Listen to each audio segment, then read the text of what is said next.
Hello YouTube, it's Larry with Flying L Comics again for our next installment of The Freedom Train from 1948. We're going to work on the cover today. We're going to go ahead and start the wet cleaning process.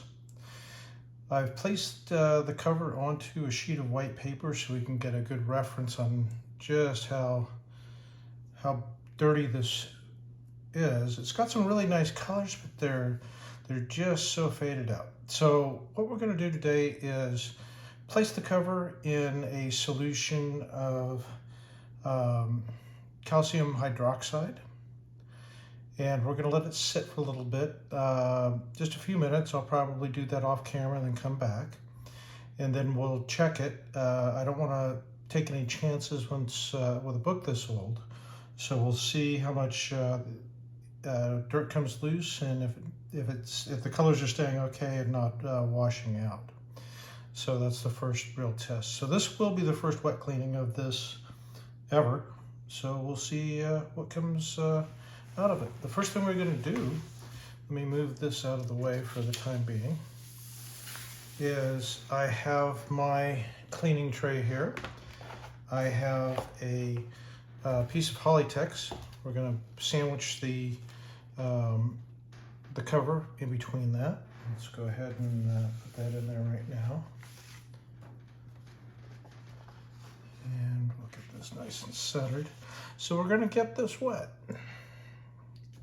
Actually, I think what we probably should do, because we are going to flip this, is the inside looks worse than the outside. So we'll get this centered here on the Polytex. Put another piece of Polytex on.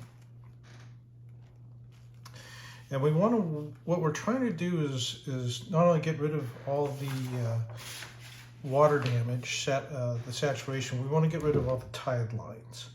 So we are going to completely soak this cover. So I have my calcium hydroxide sitting off to the side off camera here. We've already prepared a solution. And we're going to go ahead and start pouring that on.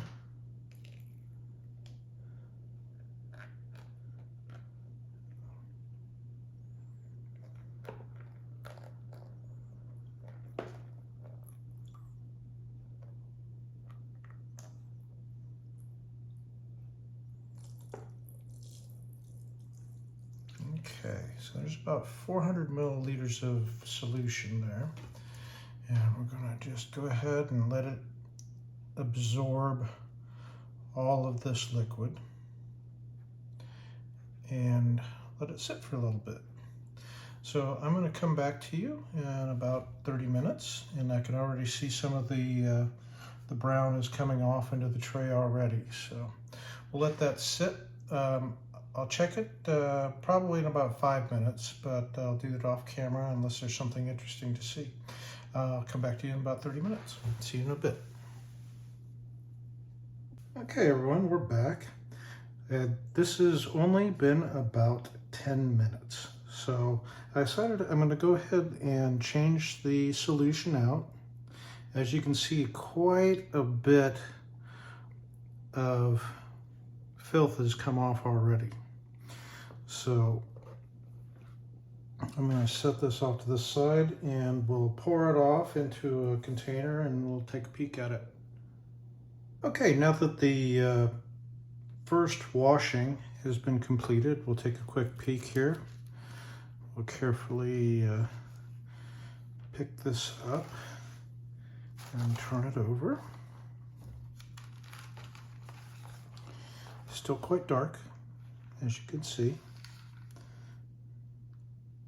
And we still have some tide lines. I used a very mild solution last time. I did not see any color come off, which is what the chief concern is. So now we're going to go ahead and start our second bath. I'll take an eye on it, keep an eye on it. That last one was only about 10 minutes and a lot came off. So I've got my second solution set up. We'll go ahead and pour that in.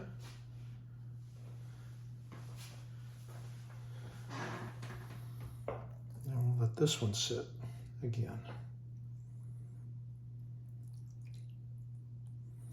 hopefully through this process. And this is probably going to take multiple cleanings. What I'd like to do is go ahead and do these cleanings until the solution runs fairly clear. I think we'll be doing at least 3 cleanings, possibly a 4th. But like I said, the age of this comic is, we have to be very delicate with it. It's 75 years old. But so far, I'm happy with the progress. You can see everything in here.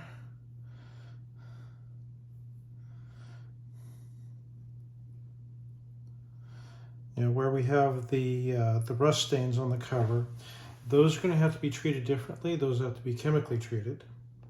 There's a couple of different items we can try. Some work better than others. I haven't decided what direction I'm going to go. But we need something that will lift iron oxide. Iron oxide is not soluble, which means it won't come up in water or any other solution. You can't wash it off, you can't do anything else with it. But there's a few chemicals that I will probably take a look at using to remove the rust stains. But before we do any of that, we're jumping ahead of ourselves. Right now we want to get all the cover and all the wraps cleaned. And after this will go into, this will be dried and it'll be pressed flat, and it will go inside the blue LED chamber. That's a 460 nanometer light chamber along with all the wraps, and I'll expose those for a couple of sessions, probably 3 hours each. And then we'll take a peek at it, and hopefully everything will be a lot lighter than it was originally. So again, we'll let this soak. This time we'll probably, the way it's looking right now, I don't see a lot of dirt flowing off. So this will be probably pretty good to sit for about the next 30 minutes or so. Be back. Okay, we're back. It's been about 30 minutes. This is the second treatment of the calcium hydroxide. As you can see, it's getting a little bit lighter in the solutions. Still pretty brown. So we'll go ahead and pour this one off, and we'll start our third one. And then I think what we're going to do is go ahead and start the drying process and get it ready for a cold press. And then we will look at, see what the rest of the treatment's going to look like. I'm not really pleased with the tide lines, the original ones here. It is getting better, but I'm beginning to wonder that this is not exactly water damage. This may be something a little bit more nefarious, and time will tell when we try to pull it out of the paper. So stand by. Okay, we're going to start our third calcium hydroxide. I've poured everything off into the containers so we can take a look at it between each cleaning to see how efficient this is getting. So this will be the third and final calcium hydroxide cleanse.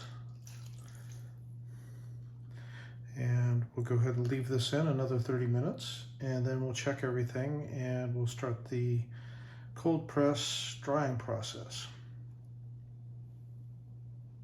Okay, we have done our third and final cleaning for this round. The fluid appears to be running fairly clear, so I don't see any need to go ahead and go for a fourth round. So we'll go ahead and pour this off, and then we'll start drying it. Okay, now that that's been poured off, we're going to go ahead and transfer this to a drying tray.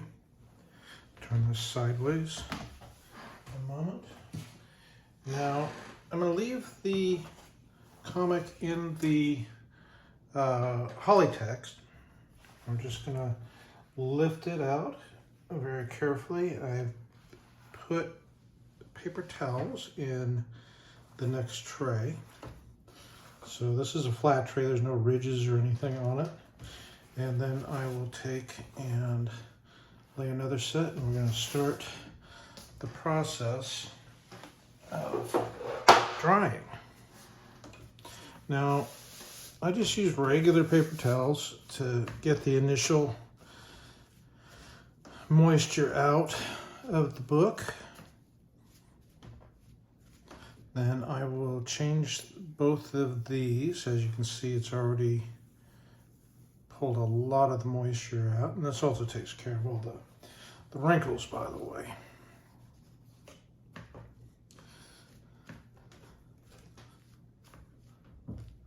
And I'll lay these paper towels out. I like to reuse my paper towels, so I'll hang these up. There's really no reason to toss them. Another set here.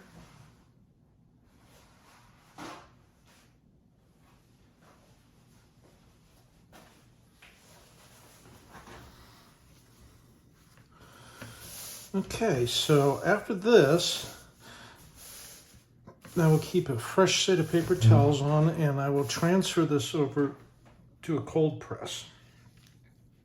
Now, we're not going to do a heat press, because I've had people ask you, how come you don't just evaporate everything off? Well, it doesn't actually work that way. So we'll go ahead and dry it this way and keep it cool, keep it cold. Yeah, this is looking good. Change this towel out.